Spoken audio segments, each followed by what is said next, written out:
thank you so much, everyone. My name is Obedur Rahman, and I'll be moderating this chat session today on Danish Energy Transition Program at SDPI's 27th Sustainable Development Conference from Fragility to Resilience. So, thank you, Nadeem Saab, for joining us.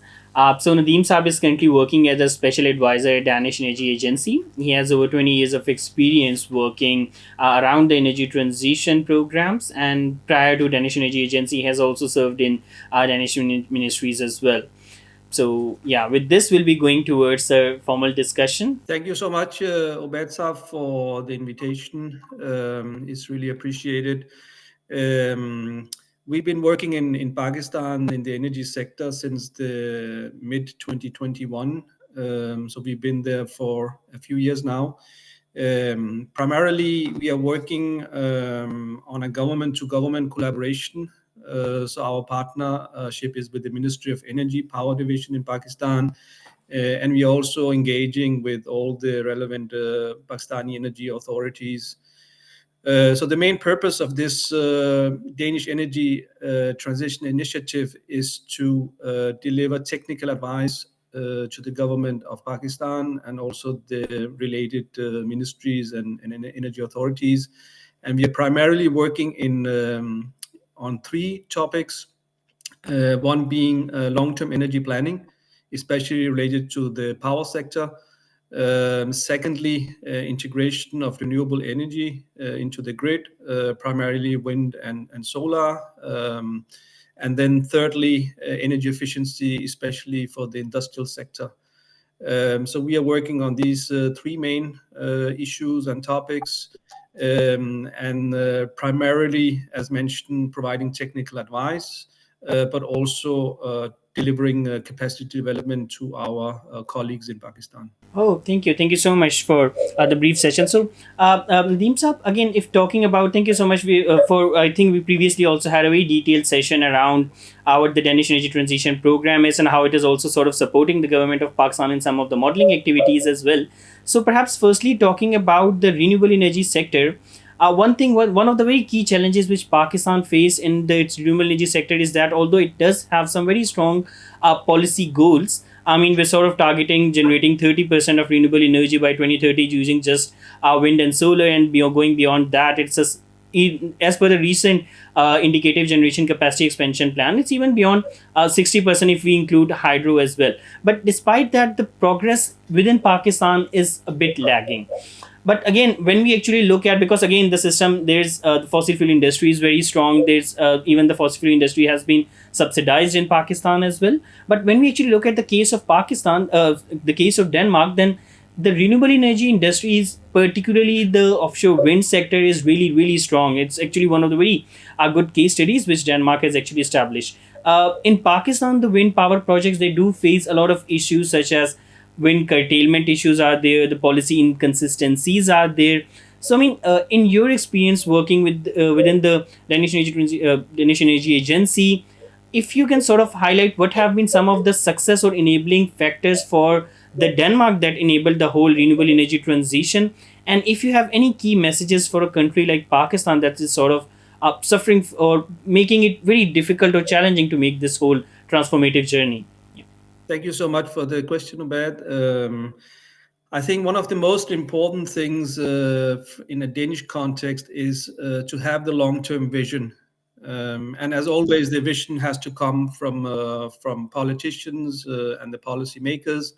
And I think in Denmark, since 1970s, we have had almost all political parties in Denmark sort of having this long-term vision of getting rid of the fossil fuels, especially the oil during the oil crisis, and then later on the coal and the natural gas as well.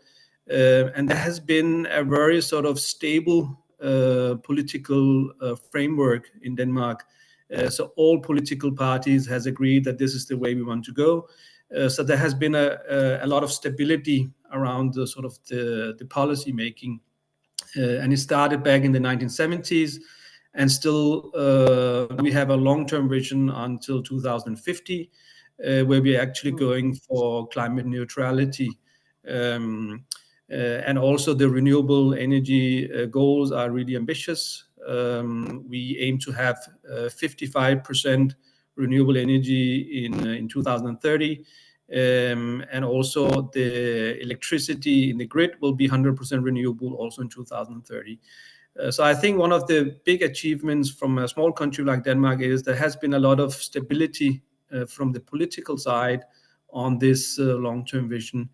Um, so this is really the starting point for us, I would say. And then I would say also we have managed, I think, to a large extent to involve all stakeholders in society in this green transition. Both, I think, especially the industrial sector in Denmark, the big enterprises, but also the NGOs, and sort of the different sectors in Denmark in this. So also from the sort of the stakeholder side, there has been a lot of support and consensus of this is the way we want to go for the future. So I think I would say these two issues has been really important because at the end of the day, you need the political commitment, but you also need the commitment from all sectors of society, especially also the consumers, to sort of support this vision coming from the policymakers. Yes, thank you. Thank you so much, Nadeem Saab. This was extremely well figured out. So, yes. Again, talking a bit about, I mean, definitely fully understand that Denmark is actually assisting Pakistan by bringing some of the expertise in different fields as well. But if you're looking at the energy challenges of Pakistan, I mean, we also really have these very high energy prices. The energy prices, particularly in the post-COVID era, have just sort of shot very high. I mean, it is not even becoming very challenging even for the industry to sort of survive. The residential consumers, they're suffering from a lot of these issues. So energy economics for Pakistan is currently in a very challenging situation. I just wanted to check with you, like, if you have any particular messages for the energy sector of Pakistan, given your experience working in the whole debate, given its unique challenges. What are some of the steps that perhaps Pakistan might also sort of take? And if any of the, I mean, you really highlighted some of the key recommendations or learnings that can be actually implied from the Danish case to Pakistan. If there are any of key points around those as well, particularly talking about energy economics and how to control the energy pricing. Yeah. I think it's a really good question, and of course, Pakistan is, especially the energy sector in Pakistan, is in a really difficult place right now. So it's not enough to have like the visions or the political commitment. You need also, I think, first of all, I think you need the economic to sort of support the green transition. And just looking at it from sort of economic perspective, I mean, right now, renewable energy technologies like wind and solar and biomass, I think they're much cheaper compared to fossil fuel technologies if you look at the generation cost. So looking at it from a sort of levelized um, levelized cost of energy perspective, renewables are much cheaper. And this is, I think, recognized also from the Pakistani energy authorities that it is much cheaper compared to fossil fuel technologies. But I think the big problem right now is the lack of investment in renewable energy, especially wind and solar in Pakistan right now, which is also related to some of the transmission great issues you are having. And also, you mentioned the curtailment of renewable energy, especially wind energy in the wind corridor in the Sindh province, where there's a lot of potential, I would say, from for wind energy especially, but because of the transmission constraints and the curtailment, it's difficult to integrate the renewable energy into the grid right now. And I think those projects are also facing a lot of economic problems. So we have these grid issues. We are working very closely, the Danish Energy Agency and the Danish TSO in Energinet, with the Pakistani partners, especially the Pakistani TSO, NTDC, on these issues. I mean, how can we provide a planning where you have some models where you integrate the grid constraints in those models, which would give you then a more realistic view on how is it possible to increase the renewable energy into the grid, especially if you consider also the grid constraints. Because at the end of the day, I mean, you can have some political visions and you can have some very ambitious targets, but you do have to provide a more sort of realistic plan going ahead, what is possible, and what type of investments are required in the transmission grid in order actually to implement as much wind and solar as possible. Yes, thank you so much. So Nadeem Sab, just taking one point from that, that when we're actually talking about the wind curtailment issues of Pakistan, one of the key solutions which the government is as of now sort of scoping is the production of green hydrogen through the curtailed wind power. And I do believe that this is also sort of a solution that is, I mean, green hydrogen is being explored on a scoped on a very large scale. Going even in the Western countries, we see that Germany has a very strong program given their actually very high demand. So, I mean, even one of the Pakistan's pilot project that is being taken up by the Oracle Power, they're also sort of collaborating with the wind power project to use that excess wind to generate green hydrogen.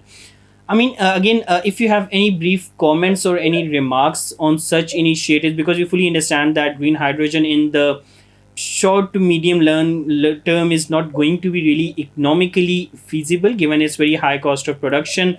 And I don't we really need to understand if the whole transportation to the European countries would make an economic case. So in case if you have any of your, based on your work, if you have any suggestions or recommendations around this initiative or this pathway which Pakistan might adopt for in context of the sector coupling as well. Yeah. I think green hydrogen is important, and also, as you mentioned, that it's really important in relation to hard to abate sectors like the transport sector, especially for like heavy vehicles, but also I would say.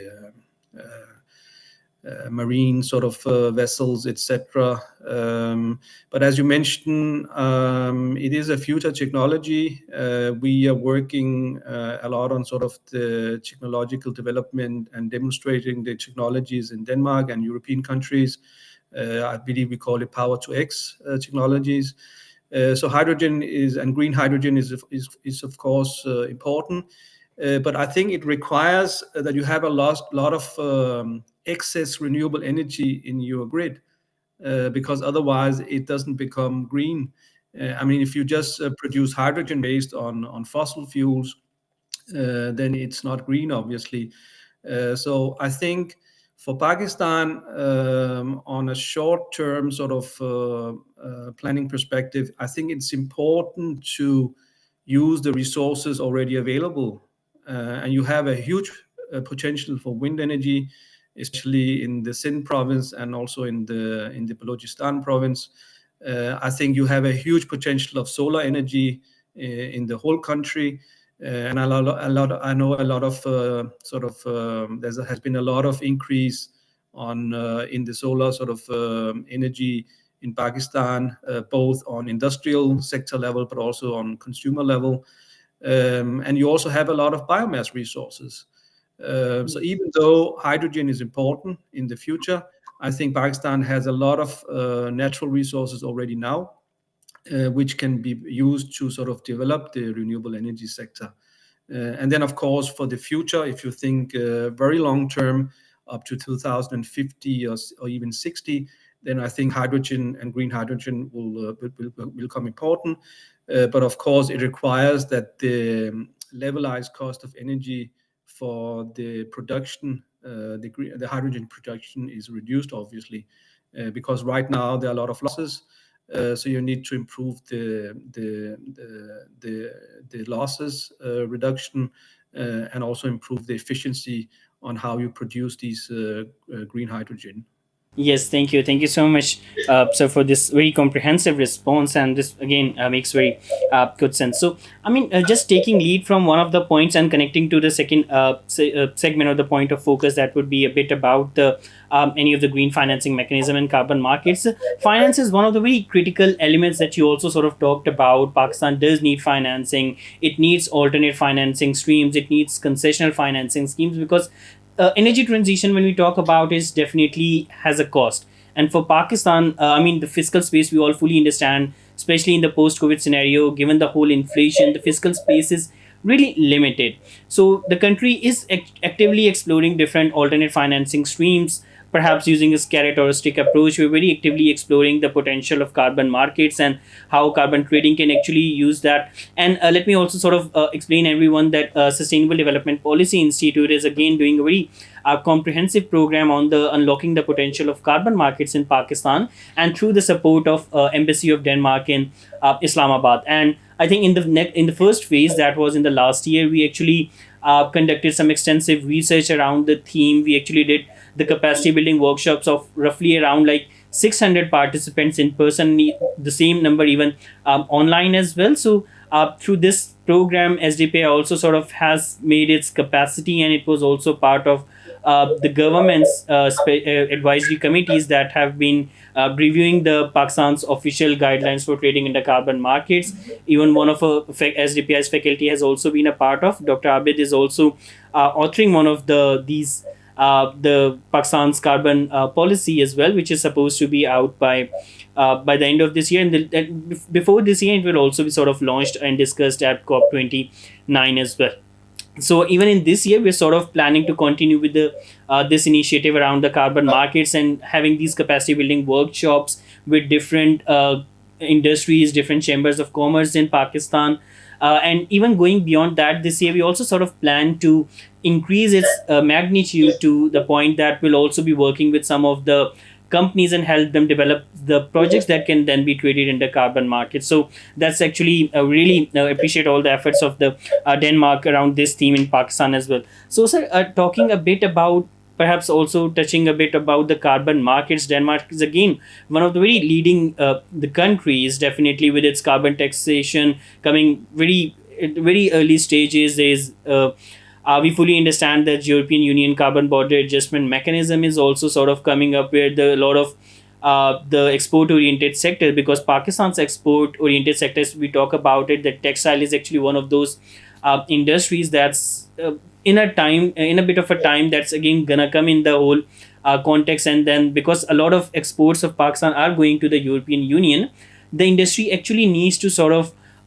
decarbonize itself and at the same time. So talking a bit about linking CBAM, the potential of carbon markets, what perhaps if you can briefly touch on what have been some of the success stories at Denmark, and also in your perspective, how important similar financing mechanisms could be for a country like Pakistan that is actually suffering from the whole financing issues that currently exists. Yeah, so over to you, sir. Thank you for the question, Ubed.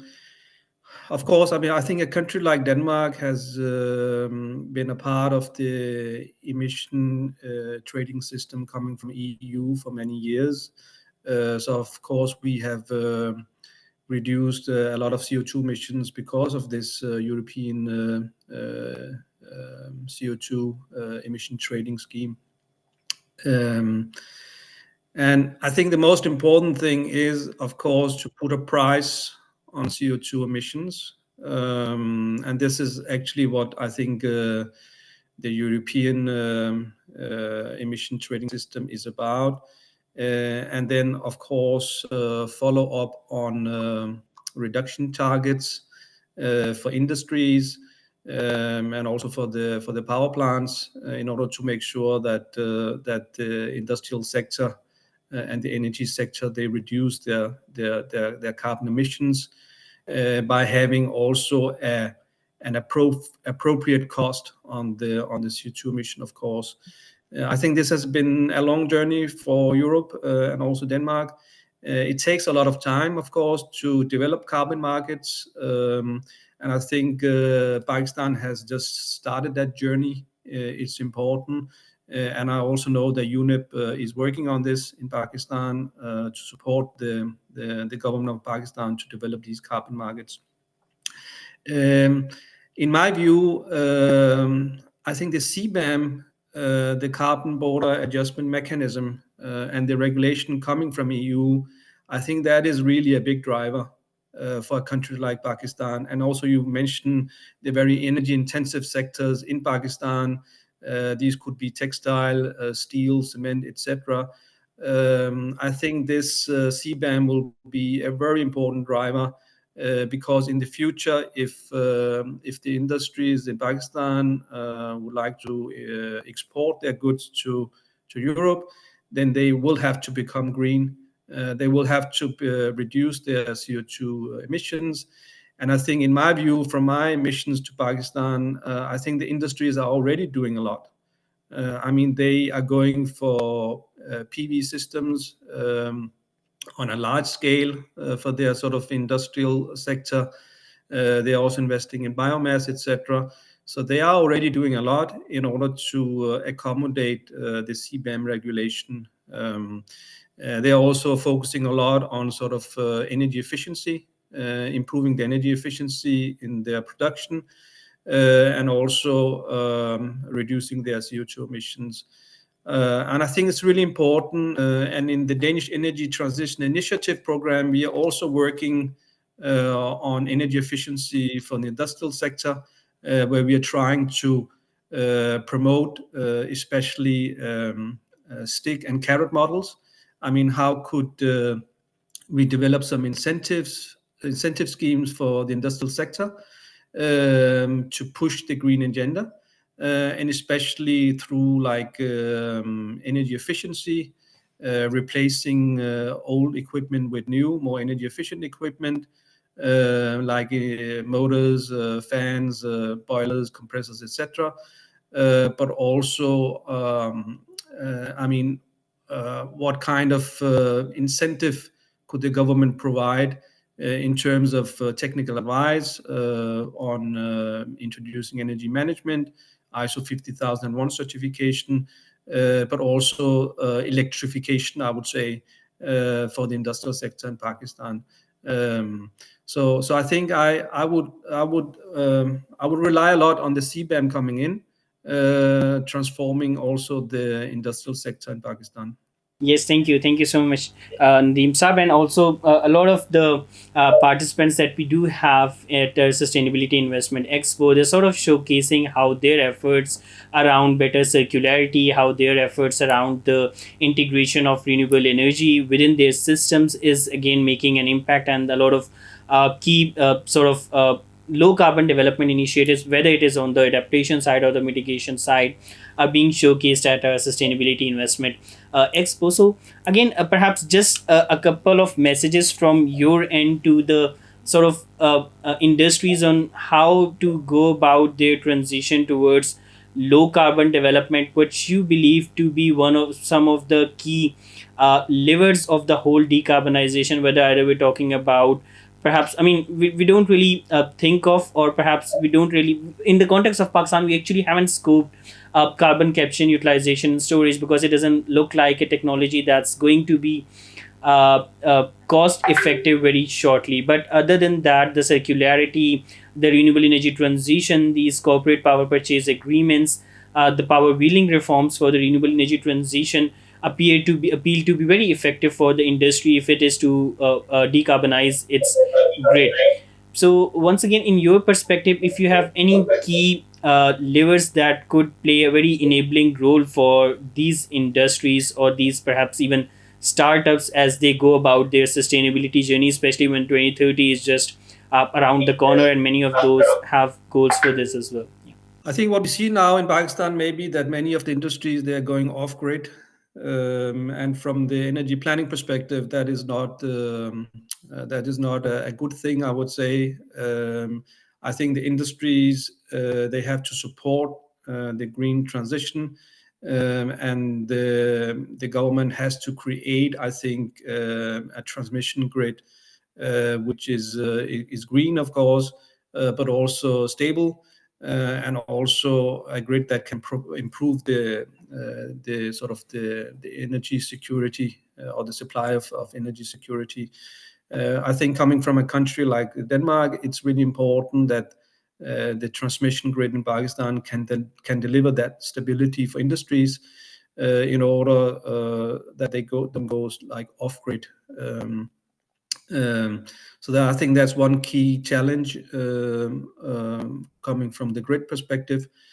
And then, of course, I mean, looking at future technologies, I think hydrogen, especially green hydrogen, CCS, carbon capture and storage, I think they will become important in the future, especially if the industries are going for carbon neutral sort of a vision. You will see countries around you, countries like China and also India. They have a climate neutral vision. I think China is going climate neutral in 2060, and India is going climate neutral in 2070. So if you want to go for the climate neutral development, or the vision, which I think is possible in Pakistan, of course, then you will need to consider, I think, future technologies like CCS and hydrogen coming in. But also, I would say, I mean, cogeneration from the industrial sector, where you utilize the biomass resources you have, instead of using coal or gas. I think biomass is also a big potential in Pakistan. So you would have to consider those technologies for the future. Yes, thank you. Perfectly responded, Nadeem Saab. So, Nadeem Saab, just one last question that we have from all of the extinguished guests that do join us is that for STPI's 27th Sustainable Development Conference and the whole theme of from fragility to resilience, if you have any two very briefly short messages that you would like to sort of give to the whole community, because all of the key recommendations from this conference and this expo, we do sort of try to frame the whole agenda for around sustainability for Pakistan through this conference, and we'll be having these dedicated almost 32 panel and plenary discussions. So if you have any key messages that you would like to sort of pitch to the government or all stakeholders all across the chain, you're not even going beyond the government to the private sector, to academia, to the civil society. So, any two key recommendations from your end to be pitched at this conference? Yeah. I think I will maybe just use the opportunity to highlight some of the results which we presented at the COP28 in Dubai in relation to the power sector in Pakistan. We did some energy modeling showing that it is actually possible for the power sector in Pakistan to become CO2 neutral in 2050. But of course, Pakistan needs a lot of assistance in terms of technical advice, of course, which we are providing through the Danish Energy Transition Initiative. But also they need, of course, a lot of financing. And if these two things are available, the technical advice and also the international financing, then I think it is possible for Pakistan to develop the future power system being carbon neutral. And I think that goes for a lot of countries, I think, in the developing world, that they need financing from the international community, which has also been promised in the climate negotiations. So I think the developed countries should deliver on this. And then I think that will help Pakistan in the future. Because as mentioned in my introduction, I mean, renewable energy is already cheaper compared to fossil fuels. So it will also bring down the energy prices, and it will also bring down the prices for the consumers. So at the end of the day, it's a win-win situation, both from a consumer perspective, but also from a climate change perspective. Yes, thank you. Thank you so much, Nadeem Saab. And we really hope that we do bring a win win situation for all of the stakeholders across the supply chain in Pakistan, especially when, in the context of the energy transition and energy being a central and the central pillar for all the development that is happening and is about to happen as well. Because keeping the community, keeping the people at the center of the planning development is extremely important, just like you have mentioned at multiple points as well. So I think this has been a very wonderful discussion. Thank you so much for highlighting such wonderful initiatives that the Denmark is taking in Pakistan, and providing a lot of support to the government as well as to other stakeholders around the energy transition. Really hope they have been and they lead to further sustaining the developments that are happening in Pakistan. So once again, thank you so much, Nawaz Saab, for joining us, and we'll hope to keep the discussions continuing and to see you again as well. So yeah, thank you so much, Nawaz Saab.